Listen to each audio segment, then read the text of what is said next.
What a wonderful turnout. Hi, Ann. Good to see you back there. Thank you all for coming. My name is Bill Swalwell. I'm currently serving as the president of the Hampshire Township Historical Society. We had a meeting tonight beforehand, which went very well. I wanted to touch bases on what some of our goals are, what we're trying to do over the next year. We're trying to increase our membership. Maybe some of you folks here might entertain joining. For those of you that haven't, we have a goal of 80 members by the summer. And right now, tonight's count was 61 or 62 members. So we're going to continue to have more programs this year and again next year. Bonnie is working on our programs, the subject matter for next year. So we'd love to have you join us. One of the other things we're working on is our technology. We have a website, an existing website, that we intend to develop more fully and have accessible many things like what you're going to see tonight. This program tonight, along with all the recordings of the senior interviews that we've had, our goal is to have that available on our website in the future, much like the village board meetings where you can go on and click on them and see the various meetings and things like that. That's our second goal, is the website build out. Third is, of course, fundraising. Come on in and have a seat. We've got a chair right over here if you'd like. Fundraising. We'll leave this up here for you folks, and I'm not going to beat the dead horse, but we, of course, operate on donations, and we all know how that works. If you would be so kind to drop a few bucks in there, that would be great. Second to last thing I wanted to talk about is next month, in February, we have been blessed with someone gracious enough to present for us 2 months in a row, Mr. Tom Getzelman. He'll be here along with Fred Rackhow. The date is February 22nd. Last year they presented graciously. This year I'd say they're coming back for an encore, and it was a blast last year. So if there's one meeting, or one in addition to this that you can attend next month, you definitely want to, among other programs we have coming up. If you join, we have membership forms up here, these green forms. If you fill this out and make a donation, you'll get notice of all our programs. We mail them out every time we have a program, so feel free to join. Lastly, I guess that's all I had, other than to introduce our past president and program chairwoman, Bonnie Engel.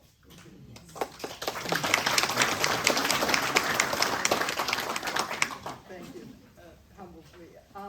We also have up here the rack cards that list some information about our society and the program. So the February program is called Laughter Stories. So if you want to hear some really good jokes about the veterinarian services here in Hampshire back in the day, and Fred Rackhow's experiences at the high school level, they have some wonderful stories, and February is a really entertaining, fun program.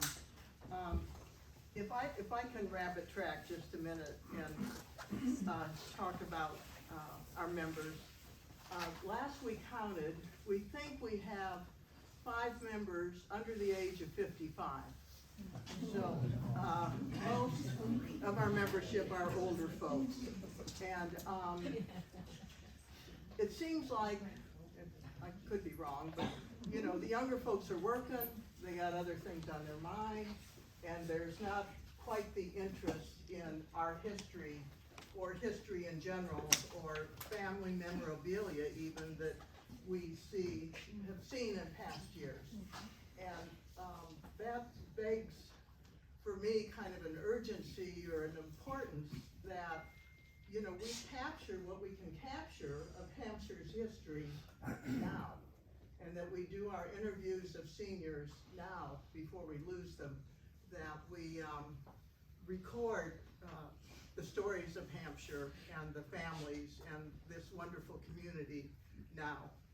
So I would really ask you to seriously consider us, the Historical Society, and not only financially, but in your wisdom and in your experience, and if you have time and energy to help in some of the areas where we're trying to preserve the things that we do have and receive more items later as we can. Of course, one of the biggest needs is a location to really accept and protect and preserve the treasures of Hampshire. So that's among our goals as well. And of course, the biggest treasures of Hampshire have been the families. And tonight we acknowledge and celebrate, we'll learn about 3 of our founding families or legacy families in Hampshire. I remember my mother telling me, don't criticize anybody you might be related to.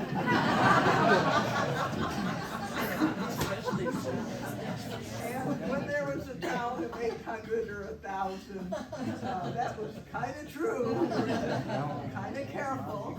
And I also recall talking with Nancy Sester some years ago, you know, how small the town was and how everybody knew everybody. She said, we not only knew them from the front, we knew them from the back. Which we did.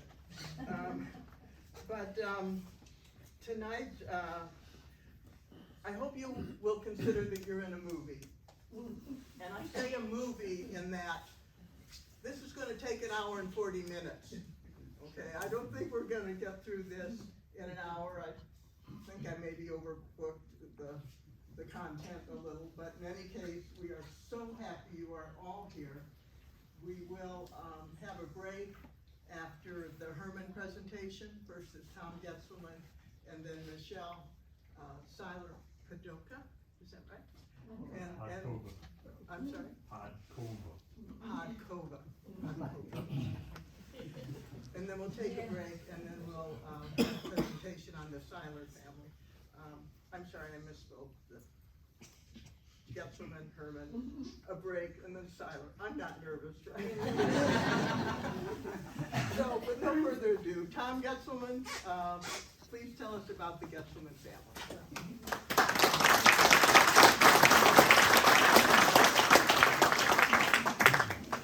So I'm amazed how the toaster works. So. Nice seeing everybody here tonight. Yes, when you get the Herrmanns and the Getzelmans and the Seylers together, that's quite a crowd. So, as Bonnie said, I'm a graduate of Hampshire High School, and my mother always said, don't talk about anybody at school you're probably related to. So this is how Getzelman was originally spelled when my ancestors came into this country. Eventually, the umlaut O and the double N were dropped when they came through Ellis Island. By the way, a big thank you to my son-in-law, Kevin, my son, Kyle, Uncle Squeezer, Gail, my cousin, Gail Getzelman, Gail Stover, and her husband, Lloyd, for helping me get all these things done today. Andreas Getzelman was born in Bavaria, Germany in 1775. He and his wife never moved to the United States, but it was Andreas' son, Melchior, who was born in 1801, moved with his wife and 7 children to the United States in 1848. They immigrated from Oberaltertheim, Bavaria, Germany. The little town is still there just southeast of Frankfurt.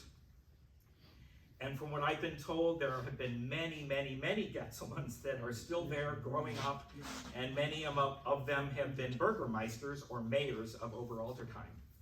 They arrived in New York on the ship Medemsa on June 10th, 1848. An interesting side note, the Getzelman family history and records abruptly became non-existent prior to the late 1770s, when the City Hall in Oberaltertheim, where all the records of the citizens were kept, like birth certificates, death certificates, marriages, it burned to the ground.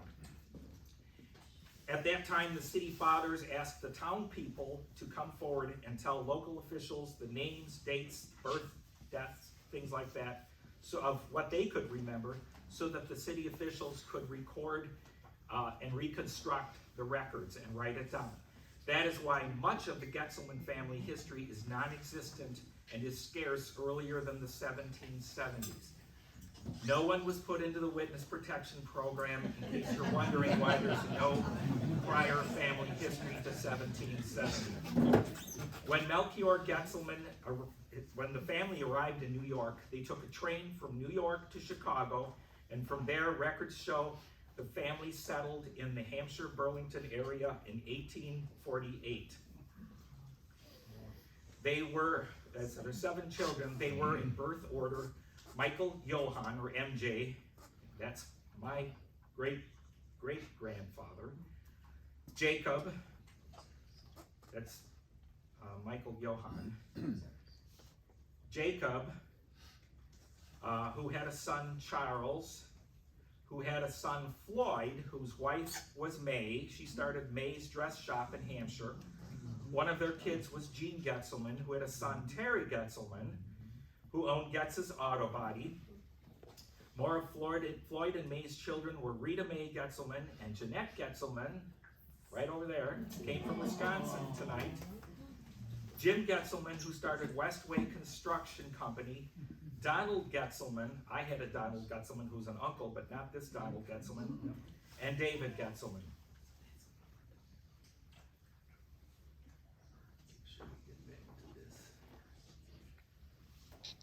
Back to the children of Melchior, the guy who emigrated from Germany. Melchior Christian, known as Malachi, or MC, was their 3rd child.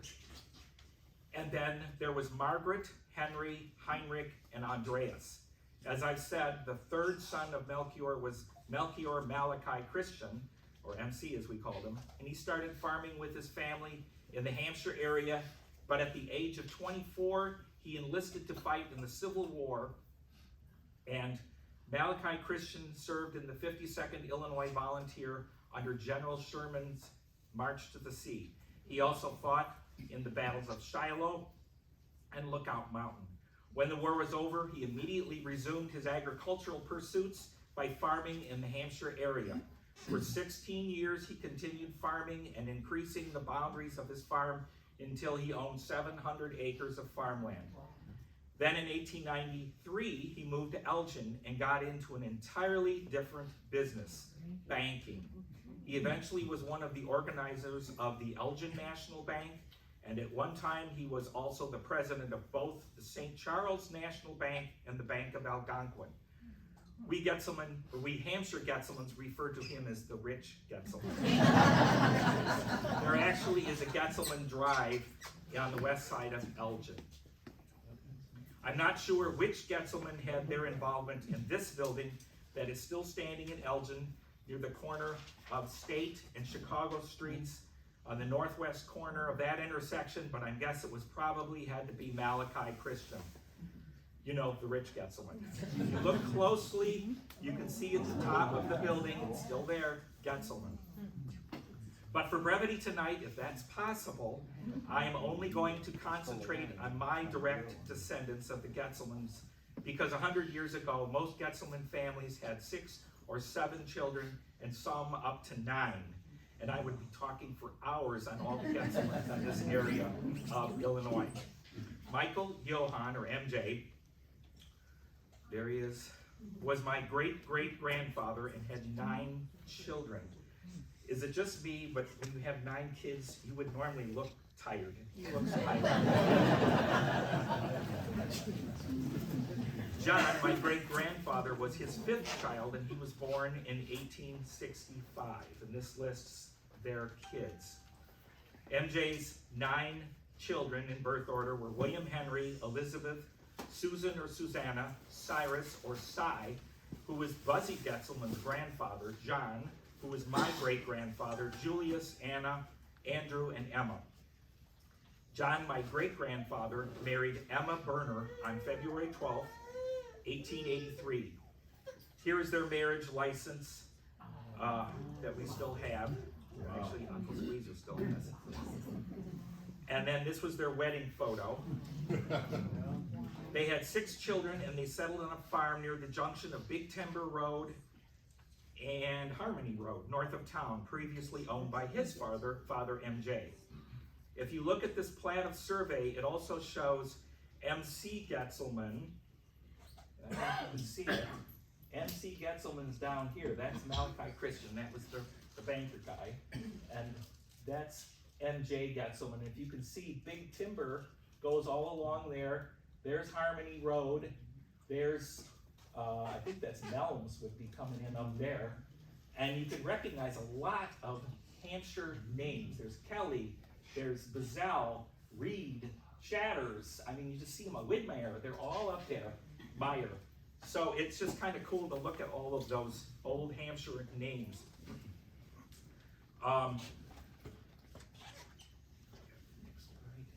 Yeah, this lists more of them.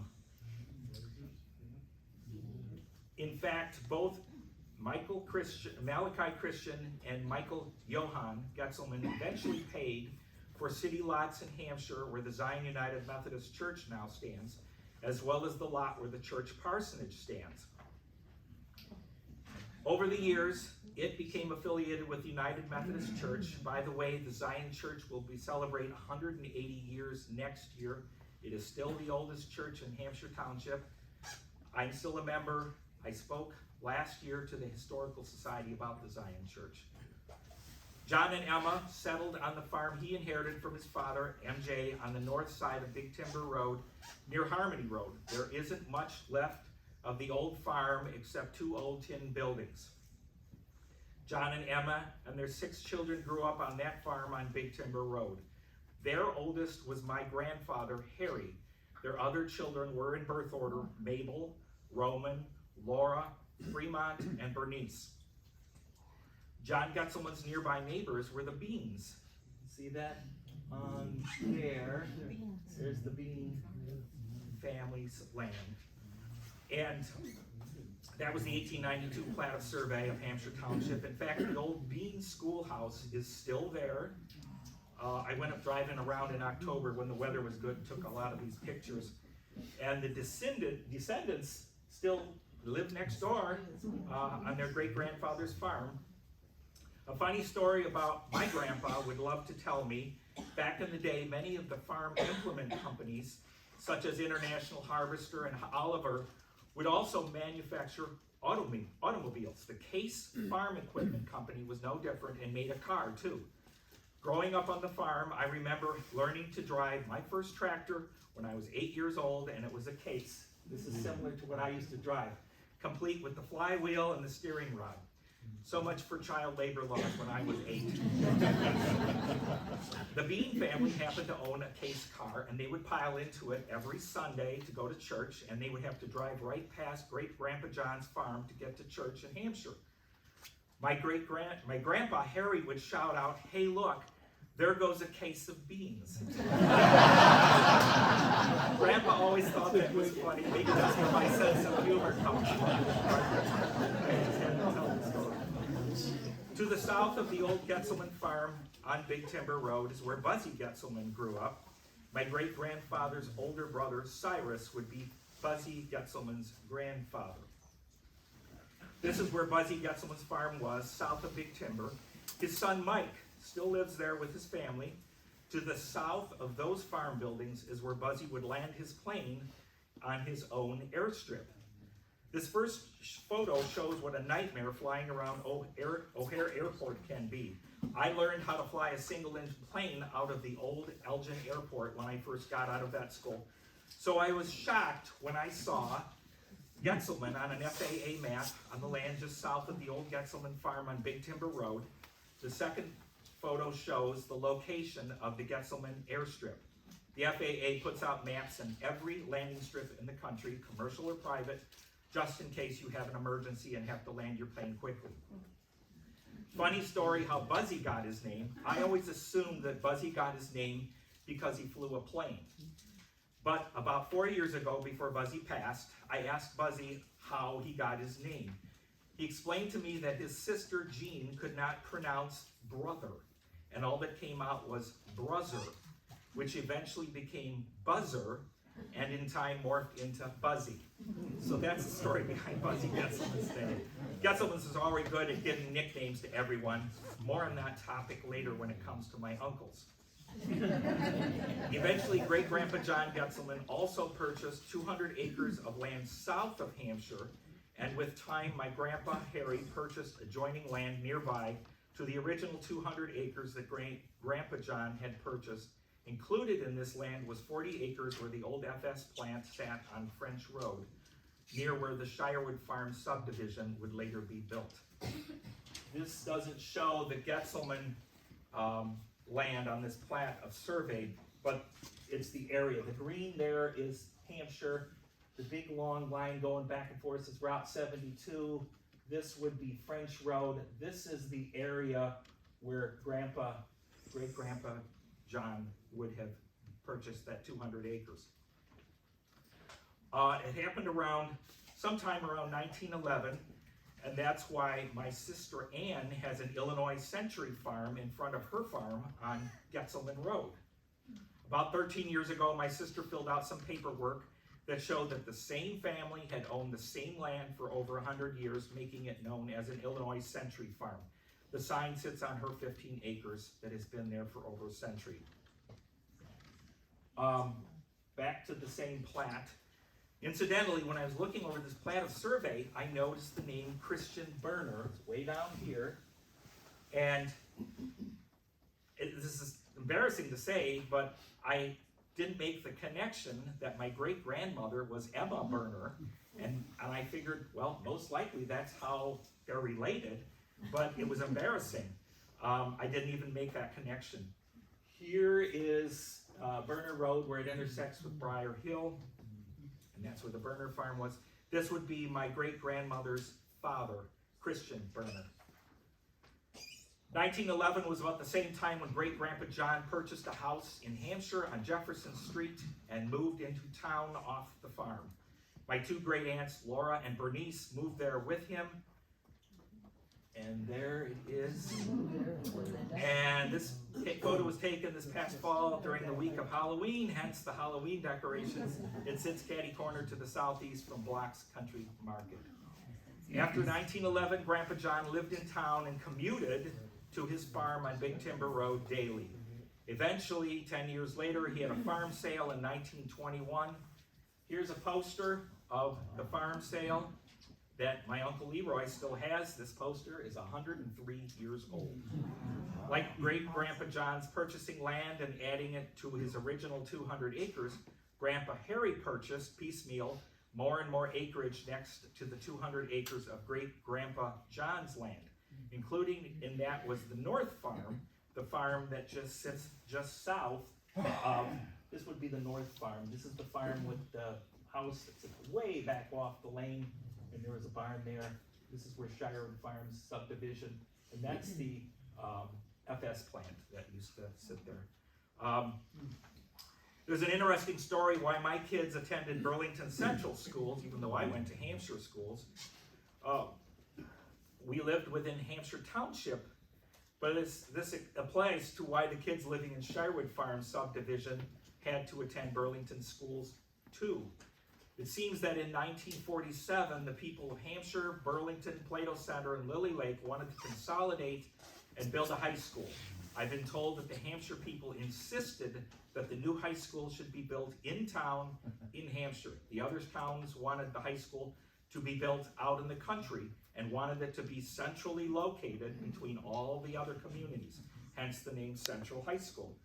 But Hampshire refused, so Hampshire eventually joined with Dundee, since Dundee promised the people of Hampshire that they could have their new high school in Hampshire.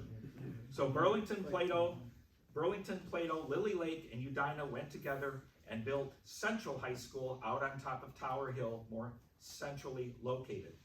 When my Grandpa Harry heard the news that Hampshire was going to be in with Dundee, he was worried about the taxes that would eventually come down on his property. The next day, my Grandpa Harry petitioned to have his land included in Central School District 301, even though his land was in Hampshire Township. He could petition out of District 300 at that time because there was no pending bond referendum, whatever that means. But that's how he got it done. Yeah, but they flapped and Grauman Farm went into. Yeah, the Grauman Farm. The 6 children of John and Emma Getzelman eventually all went their own ways. My grandparents, Harry and Edna, ended up on the farm south of Hampshire on Lenshaw Road. And there's an interesting story of how my grandma and grandpa met. When great-grandpa John purchased the 200-acre farm south of town, he was using the farm as an investment and rented the farm to Arthur Helson from Sycamore, who would later become my great-grandfather. His oldest daughter, Edna, my grandmother, met my grandfather, Harry, while Arthur Helson and his wife and two daughters, Edna and Cora, lived on the farm on Lenshaw Road. Harry began to court Edna, and eventually they were married 100 years ago in 1924. And Grandma and Grandpa moved onto the farm that great-grandpa John purchased in 1911. My father, Arthur, was the oldest sibling in his family and was born in 1925 in this farmhouse on Lenshaw Road. I didn't even know the old farmhouse had porches on it until I saw this old photo. At our most recent Getzelman reunion in 2022, held at Uncle Leroy's farm, the one where my father was born on, we had direct descendants of Harry and Edna from all over the country. Thank you to Leroy and his daughter, Gail Stover, and her husband Lloyd for hosting this mammoth 3-day get-together. This is a photo of just Harry and Edna's grandchildren, of the tribe Harry and Edna spawned. And here's a photo of just Harry and Edna's grandchildren in birth order. The 4 grandchildren couldn't make it. By the way, I remember getting everyone lined up properly for this picture to be in birth order. It was like herding cats. My dad had 6 other siblings, and by the way, all the rest of his siblings were born in a hospital. In fact, when I was in college, I mentioned that I came from a small town and that my dad had actually been born in a farmhouse. My buddies in college were amazed and said something like, "Wait, Getz, your dad wasn't born in a hospital? Where is your town located? Is it like Mayberry?"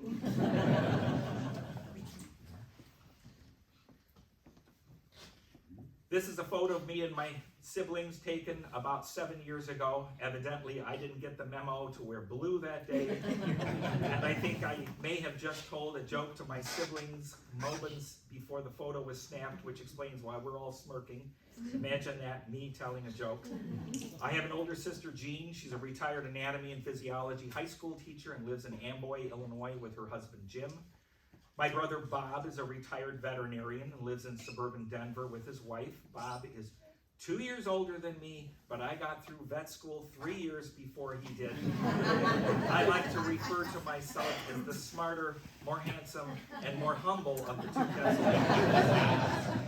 And my youngest sister, Ann, is a retired nurse and lives on the Century Farm I mentioned earlier on Getzelman Road with her fiance, Brian. So 2 veterinarians, a science teacher, and a nurse. I think we were all bitten by the science bug. My dad, Arthur, was the oldest and had 5 brothers and 1 sister. They are in birth order after my father. My Aunt Marilyn, who is deceased and lived in Spokane. I always get mixed up on this. Don, who was called Willie, ran a machine shop on French Road and was married to Shirley Eglin, who inherited Mott's Tavern in Burlington from Shirley's grandmother, Flora Mott. This is why everybody knows how we're all related. My deceased Uncle Lloyd, who we called Bruiser, was a farmer in Union. Another Uncle Lyle, who we called Pete, who married Betty Sunderledge. They are both in their 90s and are now living in Salt Lake City with their 3 boys nearby. Another Uncle Leroy, who everybody knows as Squeezer. Right there. What is it with Getzelman's nicknames? Squeezer still lives on the farm on Lenshaw Road and has 3 girls, hence the name Trigal Farm on the sign out by the road. And finally, another deceased Uncle Richard, who lived in Hinckley, Illinois. Here's a photo taken of my grandparents on their 40th wedding anniversary, taken with my uncles at the altar of the Zion United Methodist Church in town, the same church that is built on lots donated by my ancestors, Michael Christian and Malachi Christian and Michael Joseph. Johann, sorry.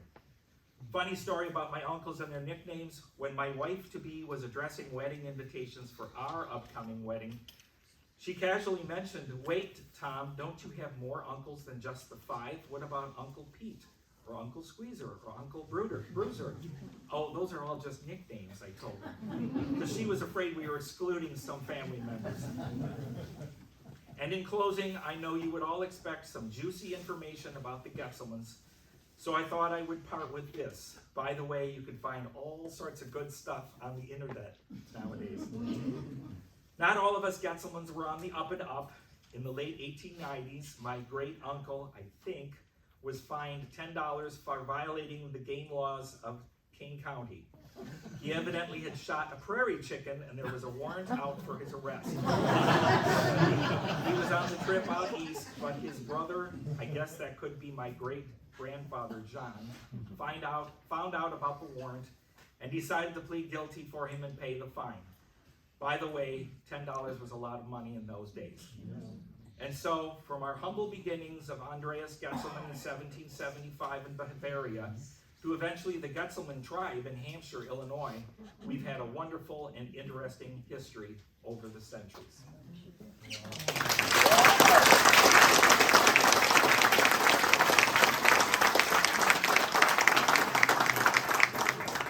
Are there any Getzelmans who would like to add a story or two? Any more good gossip stories? I'd Squeezer get his name. We still don't know. Milking cows, eh? Squeezer got his name. Oh. He comes up with a flimsy excuse, but that's not it. Can we have all the Getzelmans here stand up? Who's related all? Yeah, sure. Can we have all the Getzelmans here that are related stand up just so we get an idea?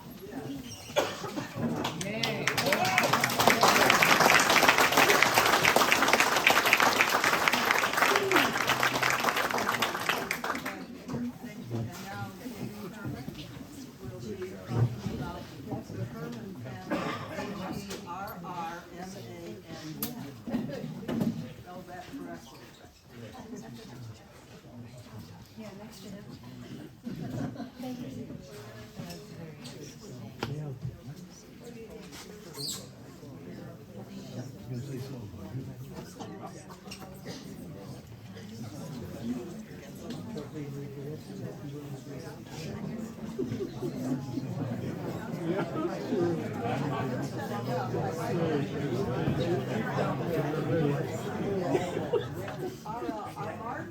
Our February program is Laughter Story. Our March program is acknowledging some of the really remarkable teachers that we've had in this community from back in the day. We'll be talking about special stories and the careers of Evelyn Baker, Esther Samuelson, Bill Schmidt, Carl Lewis, John Finley, and some others. So that, and also we'll be talking about old school ways, you know, kind of that, if you were a kid, you didn't sit down if there's an older person in the room, we gave them your chair, and some of these very special parts of good people that just gave extra respect and acknowledgement of each other. So those old school ways that we see kind of disappearing, you know, where the guys hold the door and some of that too. Thank you, Jamie, on the Herrmann family. Thank you, Bonnie. All right, so when I found out I was after Tom Getzelman, I got to start off with an apology because I can't compare to that. So, and the other thing I kind of wanted to point out too is for the Herrmann family, we're big. And those of you that are Herrmanns know that there were a lot of children. So I stayed very, very high level. Also don't have a lot of pictures. So anybody that's got stuff that's willing to share, please do so. I mean, at some point, you know, hopefully I can compile something bigger. But I did keep it super high level for at least today. Also, I knew there was a time constraint, so mine might be a little bit shorter. The first Herrmann family, and as Bonnie mentioned, so Herrmann, and for anybody that's a Herrmann, you're used to spelling that anytime you say your name. Double R, double N. But over the years, it has been one R, one N, one R, two N's. So I did keep it 2 R's, 2 N's for this, but you will notice some of the other names, they're spelled different ways in everything. So you will, and I purposely did that, I didn't leave them all the same. So there are some typos probably too, but I did do that on purpose. So around 1889 is when we ended up in Hampshire. So where did we start our journey? So we started in Alsace, which at that time, and I don't think this is gonna work on the TV, but I've got the 2 different ones. So we came from Alsace, so in the very top corner here, it's that little green like sliver on the map. So Alsace-Lorraine. Those of you are familiar, switched hands from France to Germany a lot. But Joseph Herrmann was born March 17th in 1846 to Joseph Herrmann and Francoise Moll. Katharina Wasser was born October 26, 1846 to Daniel Wasser and Francoise Kate Strickfaden.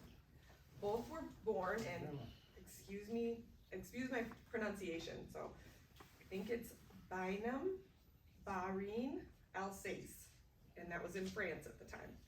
As you can see in the picture, it was very near to the border of Germany. And as I mentioned, anybody that knows the history of this region are aware that Alsace changed hands between France and Germany many more times than once. Joseph and Katharina were married May 9th, 1869 in Bas-Rhin, and in 1871, this region was annexed by Germany. In 1883, the couple and their 6 children immigrated to America, and according to the 75th anniversary program from St. Charles Borromeo Church, they arrived in Ohio first. I've not had much luck finding travel records for them, so I'm not really sure if they did stop in Ohio or just pass through Ohio. However, I do know that they settled in Marengo before coming to Hampshire, and I think they were about 3 to 6 years that they lived in Marengo before they came here. Okay, so this is what a lot of mine is gonna be, just because there's so many.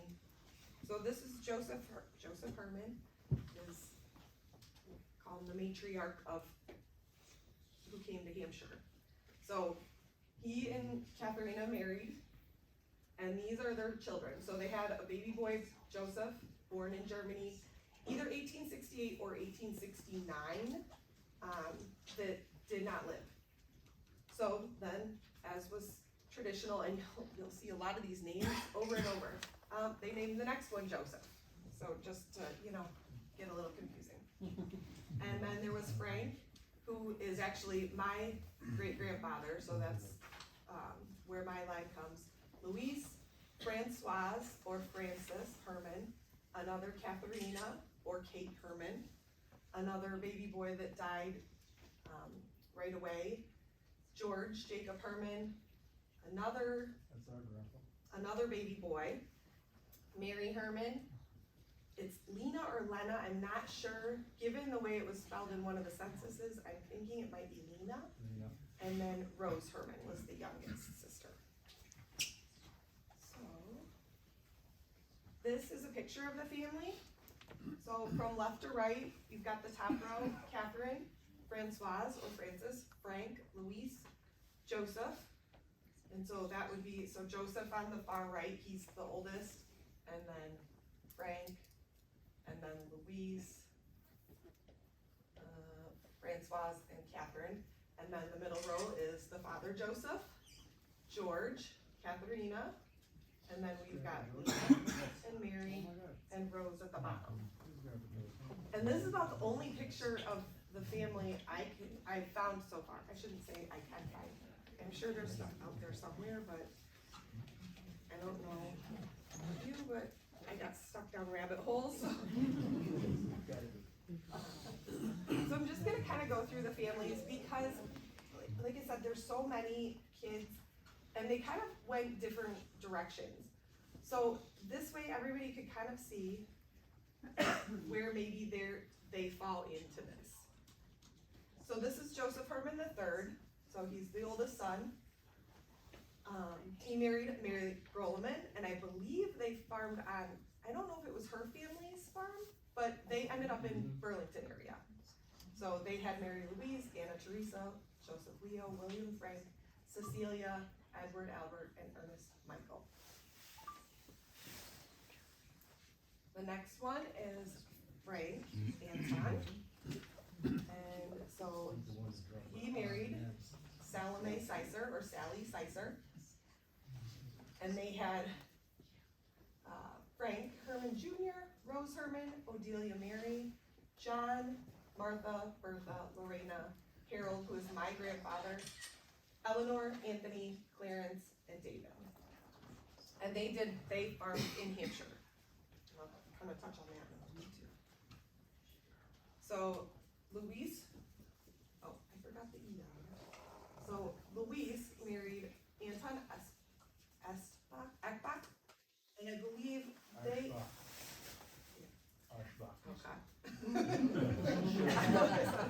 So, I believe, I'm not sure if they were in the Hampshire area. On my other one, I had, kind of where some of them, I think most of the children were born in Hampshire. So they may have been in Hampshire for a while. But they had Anthony, Paul, Alphonse, Joseph, Anna, Helen, Marie, David, Edward, Elizabeth, Francis, Henrietta. So the next daughter is Francoise Frances Herrmann Berna.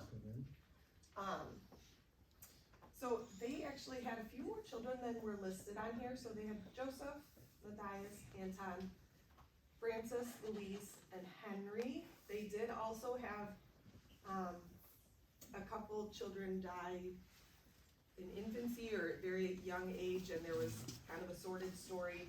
I won't touch on that today, but they stayed in the Hampshire area as well.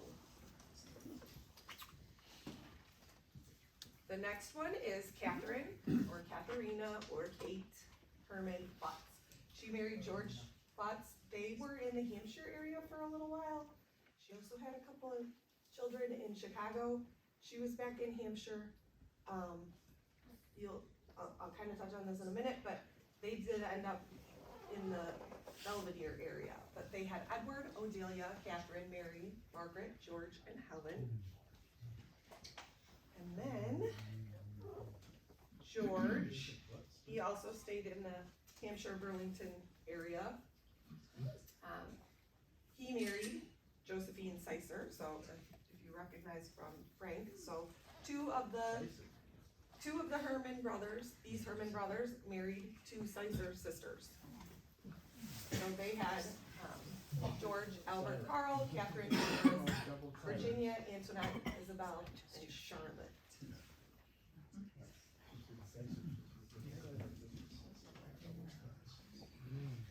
Okay, so Mary Herrmann Butts, she is also,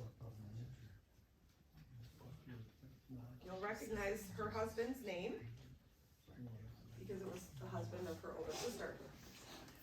So she ended up having a number of kids and then did end up raising her sister's kids as well. But you can see they had Charles, Mabel, Louis, Leona, Lester, Vera, Mildred, Richard, Garnet, Burrell, Dorothy, Evelyn, and then another daughter that passed away in infancy. But you can see they started in Hampshire and ended up in Belvedere area.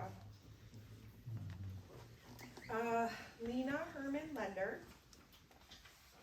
she married Alwa Lender, and the two younger sisters, the youngest sisters, it was really hard to find information. I have some that was gathered from another family member, but that's about it. So I don't know if they kind of, being the youngest sisters, just kind of, went off on their own. But she had another Lena, Anna, Walter, Edna, Chester, and Elmer. And then the youngest daughter, Rose, married Rule John Fisher. And this one too was a little hard to find, I think. I have the kids' names right. Mabel, Edwin, and Catherine. She ended up in Indianapolis, and I'm guessing nobody really spoke with her because after she moved away, because there's not a whole lot of information that I was able to find on her. So, Joseph, so the father, passed away in 1907. So from, this is a picture of his headstone at the St. Charles Borromeo Cemetery. The funeral, and this is the article that was in the Hampshire Register, dated March 15, 1907. The funeral of Joseph Herrmann was held Saturday morning with services at 10 o'clock from the Catholic Church, Reverend C.J. Huth officiating. Members of the Modern Woodmen of America, which fraternal structure organization he was a member, attended the services in a body, and the burial was at the Catholic cemetery. He was born in Beinheim, Alsace, and they've got it listed as Germany, probably because it was Germany at that point, March 17th, 1849, and they had 1849, so there are discrepancies, but I'm pretty sure it was 46 is the correct date, and was thus 58 years of age, lacking 11 days. He was united in marriage in Germany to Miss Kate Wasser. They came to this country in 1883, locating first in Marengo, 6 years later removing to Burlington. 3 years ago, Mr. Herrmann suffered a sunstroke and never fully recovered from the effects. On this account, he retired from the farm 2 years ago, since which time he has been a resident of this village. He died last week, Wednesday night, from the effects of a stroke of apoplexy, which came to him Saturday previous. And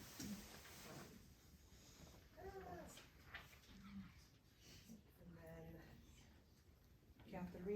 Catherine actually lived a little bit longer than that. She passed away, I don't have the date down here, but, she was 79, the mother of George Butts. So this came from the Belvedere Daily Republican, so, which is why George Butts is mentioned here, as I mentioned. He ended up in Belvedere. So Mrs. Catherine Herrmann, 79, mother of George Butts of this city, died at the home of her son, George H. Herrmann, 2 miles west of Burlington, Saturday, following an illness of 9 weeks. For the past 42 years, her home had been in the vicinity of Hampshire and Burlington most of the time. Funeral services were held Tuesday morning, and the burial was in the Hampshire Catholic Cemetery.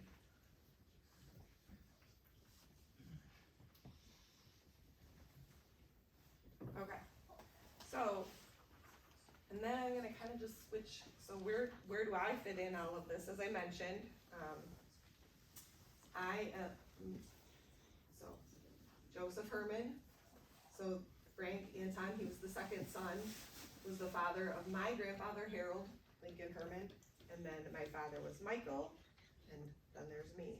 So I already kind of pointed out the couple of facts that the two Herrmann brothers married Seyller sisters, and No, Seyller.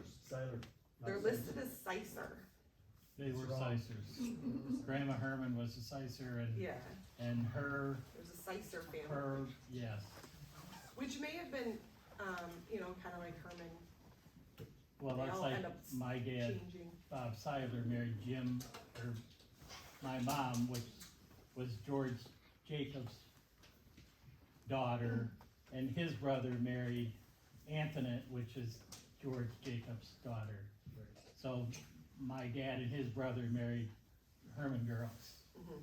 So the two Seyler boys married Herman girls, like Frank and George married sisters. But they were Seysers.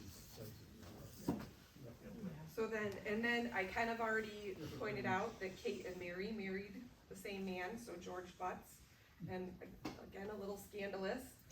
Each of the sisters had a child in 1907, both listed as his children. Kate had her last child in 1909, passed away in April of 1910, and George married Mary in December of 1910. I don't know, in one of the censuses, he was listed as living with his mother-in-law and one of the daughters in Hampshire. They were the only people shown on the household.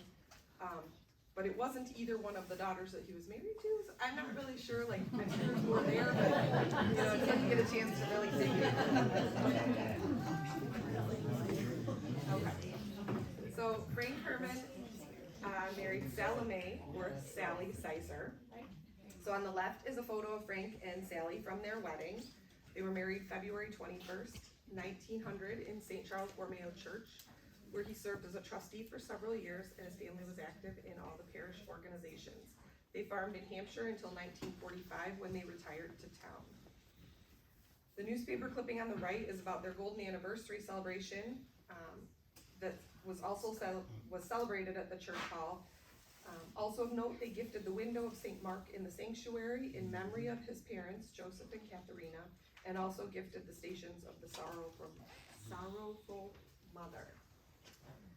So they were very active in the church. So this is a picture of the Bell School 1911 class picture. So it's got the names on there. Actually, I'm gonna have to look at this one. But the Bell Schoolhouse was located on the corner of Route 72 and Walker Road in Hampshire, Illinois. Coincidentally, my grandfather, Harold Herrmann, later bought the land and incorporated the property into the family farm, which then my parents bought the acre from my grandfather and built a house in the early 90s. That's where I spent time growing up, and family still lives there. But you can see in the picture, so in the middle row, Odelia. So she's the one in the white with the little pigtails. Odelia Herrmann and John Herrmann, so he's on the end in the middle row. Those are Frank's kids. And then it notes that Rose Herrmann was ill, so she wasn't in the picture. But those, I mean, that was literally right next door, so, you know.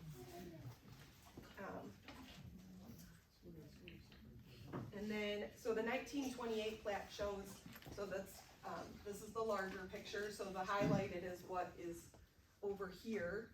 So F.A. Herrmann would be Frank Anton Herrmann, right up near the 29.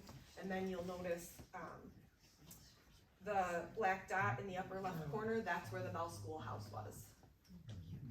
So, and that was the family farm. As far as I know, I think that's where Frank farmed his entire life. I don't know if they started farming there before that. I believe they may have, but honestly, I think they farmed somewhere else first, and I've not found a whole lot yet. So, and then I really didn't kind of go a whole lot farther. My grandfather was Harold Herrmann. He married Cora Fenzel. I'm not sure if this was, and maybe somebody else knows, but I'm not sure if this was their wedding photo or just an early photo of them. And another fun note from this family, like I said, there's too many, and so I didn't want to, I needed to, you know, be wary of time, but also just because I didn't want to not do anybody justice. So I kind of stopped here. I followed my line. But another fun note is that, so 3 of his brothers married 3 Conroe sisters. So another, you know, family, Hampshire ties, which I mean we saw it when you've got, you know, big farm families as well. It's bound to happen. But that is all I have for today. Just I have some other locations.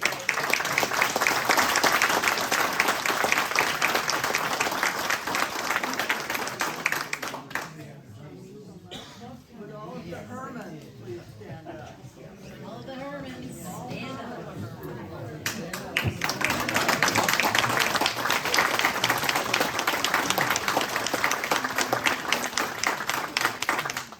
So much, we'll take about a 10-minute break.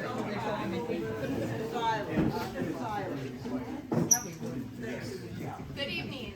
So I, like the others mentioned, I realized that this is a very large task to talk about the Seylers.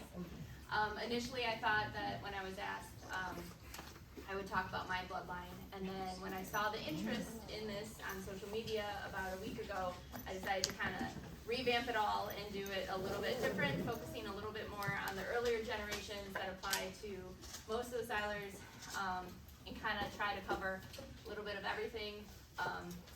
When I get closer to my generation, I only have photos mostly related to my family at this time, or ones that my grandfather randomly inherited from, I'm not sure how, but they have his handwriting on them. So we'll start there. I am Joe and Sandy Seyler's daughter. I am Ambrose and Rita Rose Seyler's granddaughter. So that is where I fit in. For many of you, you probably know Ambrose. He was very popular around town, and we still miss him greatly. So we'll start with John Baptiste Seyler, or Jean Baptiste Seyler, if you go by the French spelling that he started in Germany with.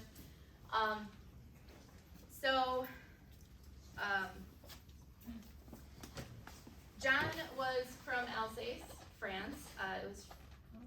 It was France at the time. Then the Franco-Prussian War happened. Otto von Bismarck took over Alsace-Lorraine, and that is what convinced him to leave that, and his wife, Mary Kimmich, passed away in 1865, and so sometime between 1860 States with his entire family.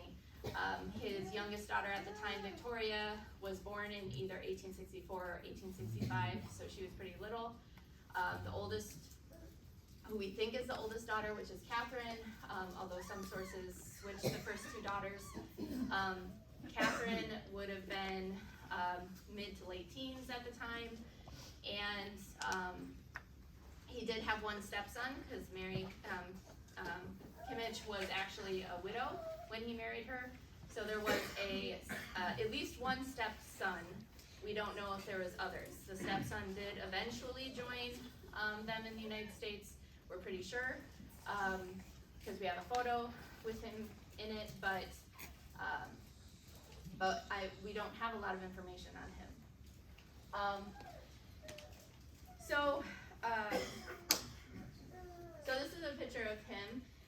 To our knowledge, he did not remarry once he came over into the United States. And he also brought with him 3 cousins. The main reason he came over was, as I mentioned, Otto von Bismarck won the Franco-Prussian War. He did not want his sons to be in the German army, and there was conscription at the time. So he refused to let them go and fight in the war. Little did he know, many of his descendants would fight in World War I and World War II against Germany. So I don't know if that worked out in his the way he wanted it to. But he did settle in Lamont, Illinois, which is the southeast corner of DuPage County, which I should mention. I am a historian by trade, and I work at a museum in DuPage County, so now I have a reason to study my family at my job. Get paid for it. So I'm hoping to find more on that part of it. I haven't found a lot at my museum yet in the sources, but it was a pretty brief stay in Lamont before he ended up in the Hampshire-Burlington area.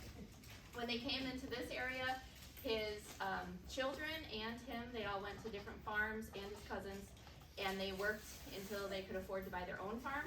So they lived on many different farms at the time. We find this happens a lot in the Seyler family. One of the things we are asked to speak about is where they lived in Hampshire-Burlington area. And we have some farms I'll talk about tonight, but a lot of times our family rented, which is harder to know exactly where they were. They're not on plat maps. And sometimes they would randomly stay and help their family out for a few years as a farmhand. So we're always looking for more information. A couple of you came up before and gave me your information. I'm happy to take any information you have. I have my email on the last slide, or I can take your email and I can send you some of the information I have too. Some of it I don't know where it came from besides my grandfather, so I don't know the author of it, but utilizing it all together, we get a fair picture of the family. So John passed away in 1883. Today, Thursday, January 25th, is the 141st anniversary of his funeral. So his funeral was Thursday, January 25th, 141 years ago, which I thought was really kind of a cool tie to tonight. So he was living 3 miles south of the Lions Farm at the time. The Lions Farm, we believe, is, I have this down here.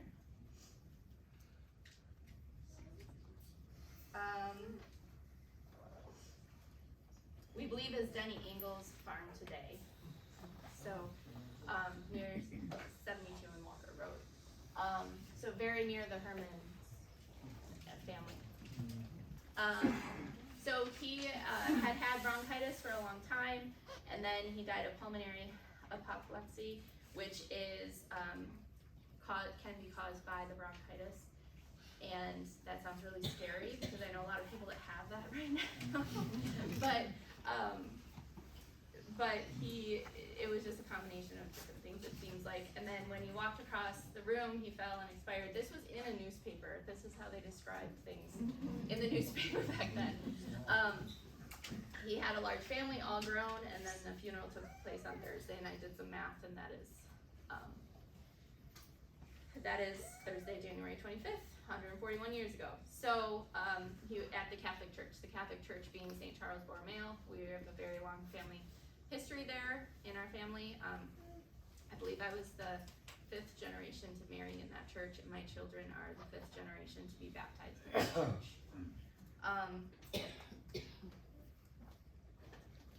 So we get to, this is a family tree, and I know it's very small, but it's how I had to organize my thoughts because there were so many. So he had 8 children, plus that stepson, which we don't know any information about. So over here we have the oldest child, Catherine. This photo is actually Ignatius. Ignatius is a cousin of John's somehow. He then marries John's daughter, Catherine. So Catherine and Ignatius married. Helena is the daughter that sometimes they say she's born before Catherine. If she was, potentially, she would not be John's because they weren't married until 1851, and they give 1848 as her birth date when I do find it wrong. However, I'm pretty sure that she's the second child, so I think we're okay, but that's the only scandalous story I found so far. We have Louis, who is my direct line. I did carry that down a little further. And then Jean Baptiste Jr. We have Teresa. Teresa actually moved out of the area into Kewanee, Illinois, and there is not a lot of Teresa's relatives in this area, if any, that I've found so far. We have George. George has a lot of family around here. Michael Joseph, we'll hear a lot about him. And then Victoria. Victoria married an Engel, and so did George, and they were siblings. So Louise, even though it's spelled differently on here, and it is spelled differently in different sources, they are from the same family, and they are siblings. And then we actually come in later, and Catherine's family marries into the Engel family. So we have a lot of strong Engel ties. So that's kind of the family line. So I think tonight, for sake of sanity, I'm going to reference which of the 8, the people I talk about, are part of, so that we can kind of draw that connection. And I know we have a lot of people in the room in those different families. I know for sure we have people in 3 different of those lines in this room right now, and I'm sure there's probably more.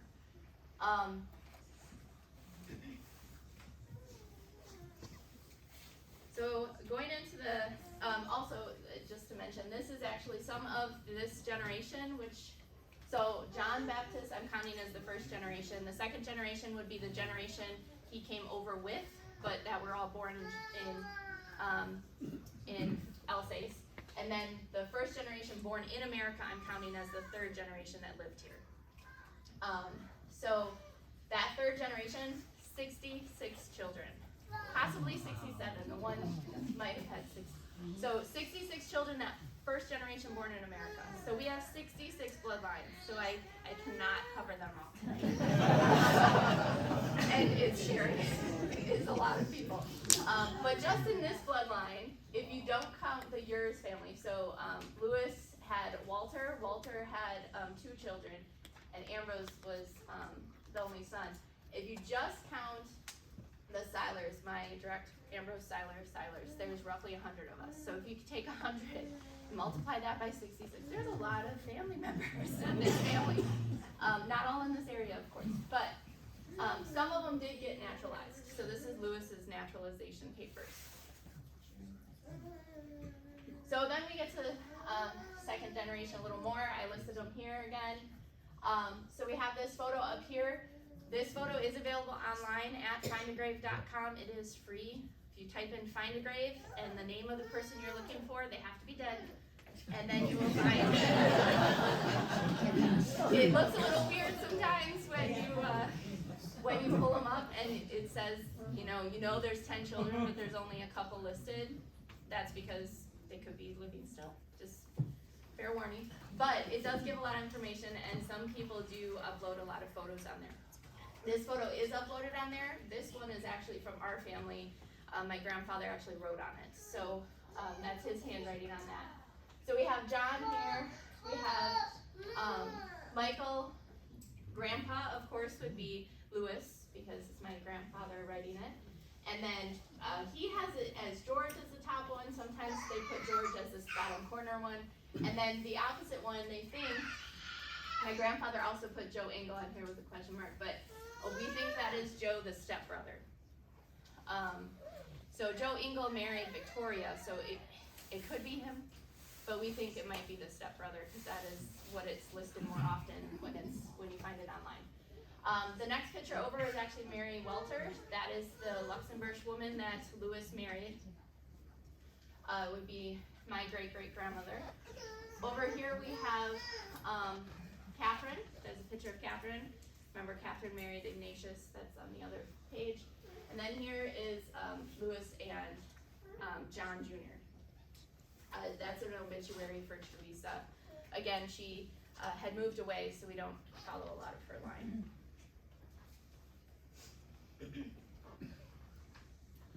I will touch a little bit about those.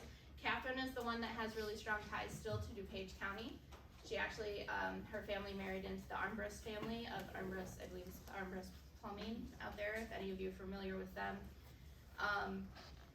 Lewis, who is my great-great-grandfather, married Mary Welter, again in the center there.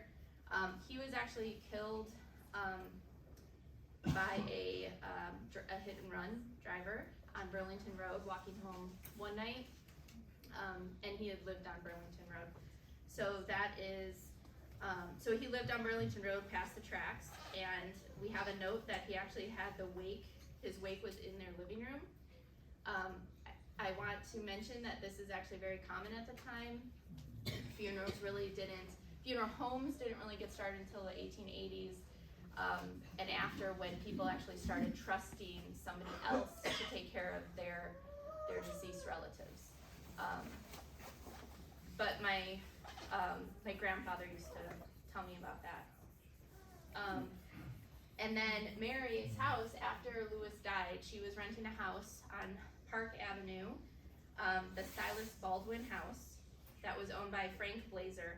And in 1908, it burned to the ground. A boarder that she had with her that was working on the new Catholic Church actually discovered it and was able to get everyone out in time, but they lost everything. So that's a little bit of a notable story. The town of Hampshire came together.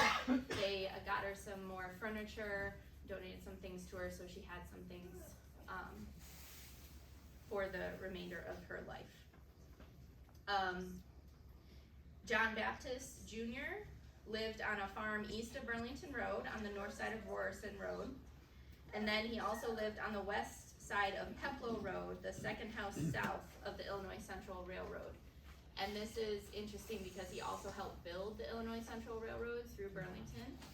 as well as his son did, too. His son Joseph Michael. George, we just saw actually on the previous presentation that George had some acreage in as early as 1892 on 72, north of 72 in Walker, and then by 1904 he owned the northwest corner of 72 in Walker, which we saw on that map.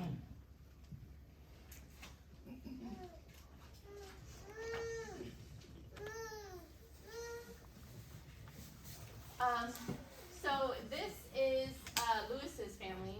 So these two photos here are the same people. This is Walter Seyller, which is Lewis's son, and Marie Seyller, his wife from Luxembourg. They actually, she was a war bride. World War I was the first time where servicemen married during war and brought them back over. And I'm told lots of stories from Vernon Herrmann and other people. She was a great baker, and she at first didn't know a lot of English. I'm not sure how much she learned, because she didn't die until 1963, so I'm sure she learned adequate English by then. So we have those two photos. She's again in this photo up here. That is a picture of their farm. I'm not sure which farm that is. Perhaps any of her grandchildren here tonight maybe can recognize it, but we have that they lived on Burlington Road east of the railroad tracks, which is the current, I'm not sure if it's current, but known as the Fred Dingler farm. And there's also, they lived on the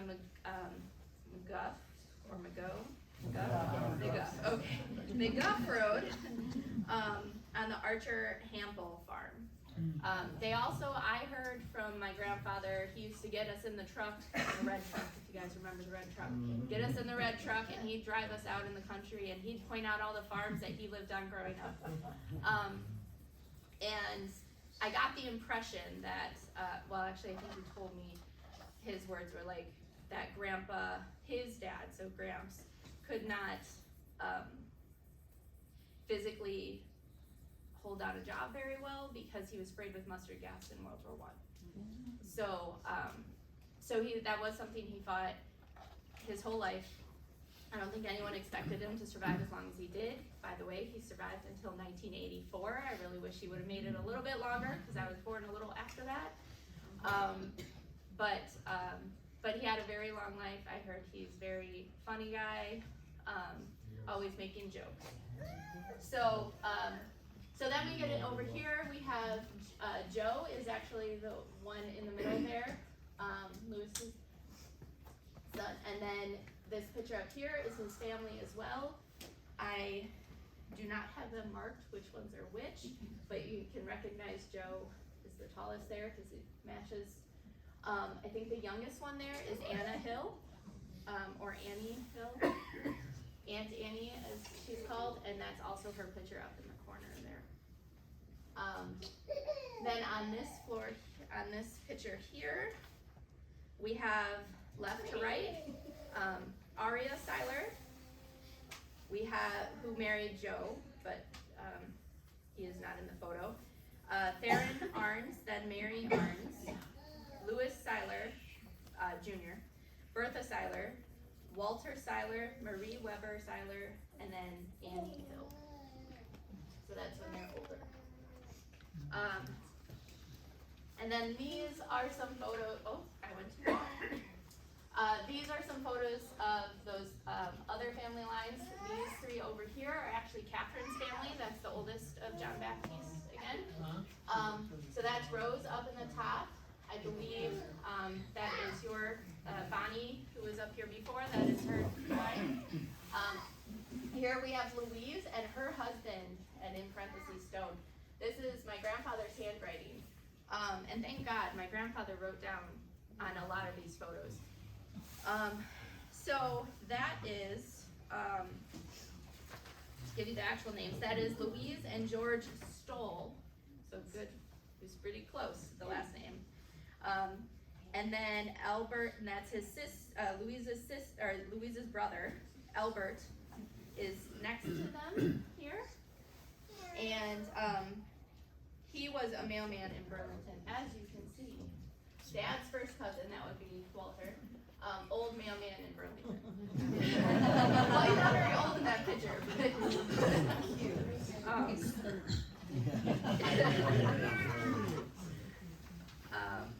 okay, and then this one I wasn't gonna include, but this is Walter again. He was in World War I, but I decided to include it because it has so many Seyller names in this picture, and it has so many Hampshire names in this picture.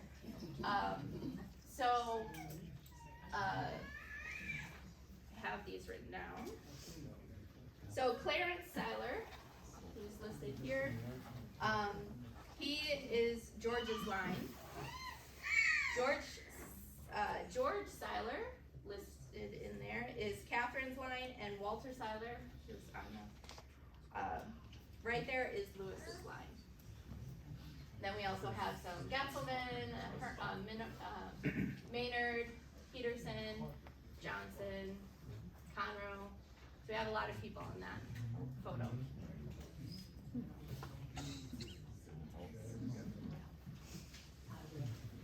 Is that extensive? It is if you give me your email address. It is not online, no, that I've ever found.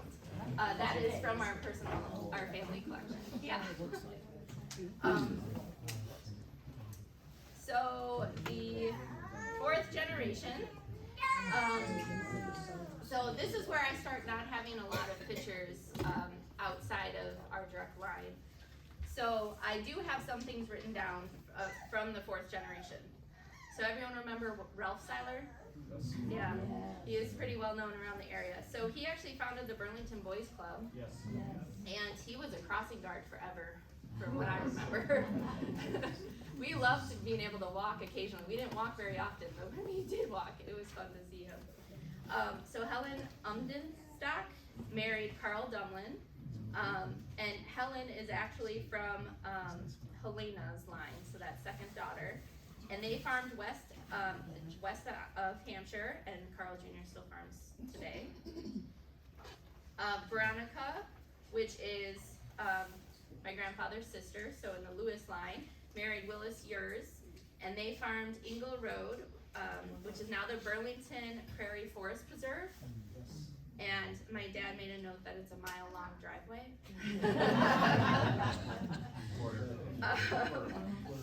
And then they also moved to Plague Road west of Burlington. Ambrose and Rita started off on Ingle Road before they moved to what we currently call the Seyller Farm, which is out on Romkey Road. That was in 1949, so we haven't made that century mark yet.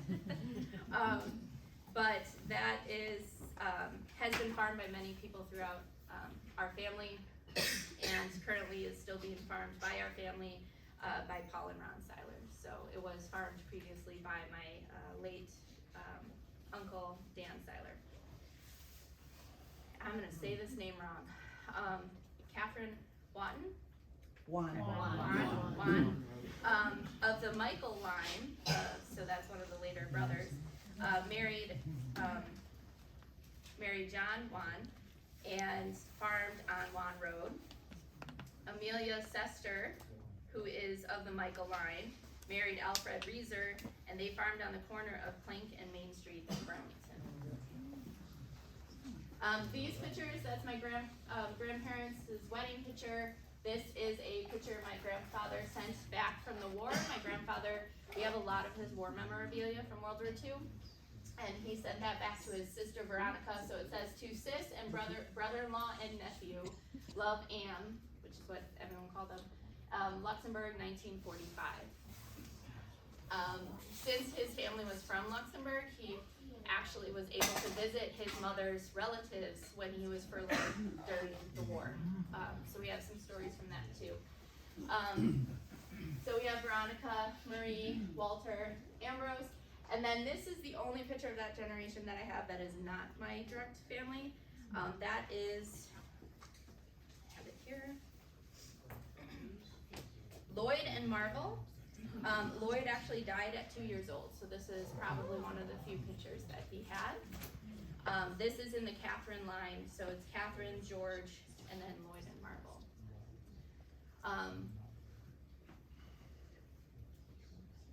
So we get into fifth generation.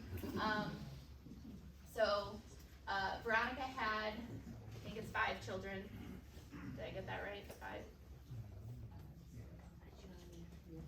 5? Okay, 5 children. And then my grandparents had 10, so 15 for them. Not bad for two children, right? So we have Veronica's family in the center up there. We have Veronica's family is mixed into this. This is like a lot of different cousins. It looks like it's through, I think if I can recognize all the faces enough, I think the baby might be Aunt Pat. So that is, and then this is my Uncle Dan here and my dad there. So I think that would be early 60s. I'm estimating. Yes. Okay. 59, so. Okay. Yeah. So early 60s, and then over here we have the whole family, but it's only through half. I think is in the bottom. So before 56. And I don't know who the gentleman is on the side of the photo, but I love the picture of my grandparents in that photo. Here we have Mary, Sandy, Peg, Hap, and my dad, who's 6 months old in this picture, Joe. And then here is all 10 of them. It's one of the last pictures they had together, all 10 of them, before my Aunt Mary and my Uncle Dan died in 2017. So that is that generation. And then this includes the 6th and 7th generation. So this picture was taken in 2014. My grandmother died in February of 2015. This was missing at the time. I think 4 people were missing from this at the time. Now there's probably a dozen or more missing. I know both of my girls are missing from it. So we are much larger now too. And I know all the Seylers did this, right? So exponentially, there's so many Seylers, and they did mostly settle in Kane, well, Kewanee, but Kane, Cook, because South Elgin, and DeKalb counties primarily. There are some in the Rockford area. I do have this document. I'm not sure who did this. My dad would remember. It is 44 pages long, and it is one of those genealogical documents, so it does list a lot of the different family lines. It only lists 203 people, and we know that it doesn't cover everyone. So you always have to watch genealogical research and resources and double check to make sure that people aren't missing, people aren't assigned to the wrong family. We kept getting John Baptist III kept getting put into our family line under Lewis, and we're pretty sure he doesn't belong with us. But so that's that. And then I did want to kind of show some of the different names that have intermarried with the Seyller family. These are just some that I recognize as Hampshire names. There's a lot more in that book. So Ingalls, Armbrust, Shock, Sicer, Allen, Lenz, Umden, Stock, Dumlin, Arns, Yers, Maynards, Boxleitner, Sheezer, Swanson, Faculty, Sester, Anderson, Doherty, Engel, Sester, Schlick, Barr, Vulcany, Cruz, Rankin, Herrmann, Holtz, Struck, Fox, Reeser, Cramsey, Turk, Thompson, Gomel. Like there's so many. So many of you in this room today, I know as well. So if you have any stories, we'd love to hear them. If you would rather send them to me, my personal and my work email are there. I'm happy to take more information. I am kind of, because I do this for a living, I am the family historian, although our whole family loves to hear these stories, so we'd all love to hear them, I'm sure. And I do have 5 of my aunts and uncles here tonight, 5 families of my aunts and uncles here tonight. Yeah. Any questions?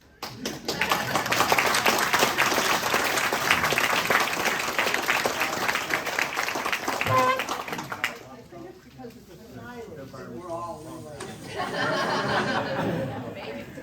All the sides are equally enough chairs, and troopers and we figured it'd be a good crowd, we didn't know it'd be this good, but, please keep the Hampshire Historical Society in your thoughts and prayers, maybe your checkbook and your working, so thank you so much, come back.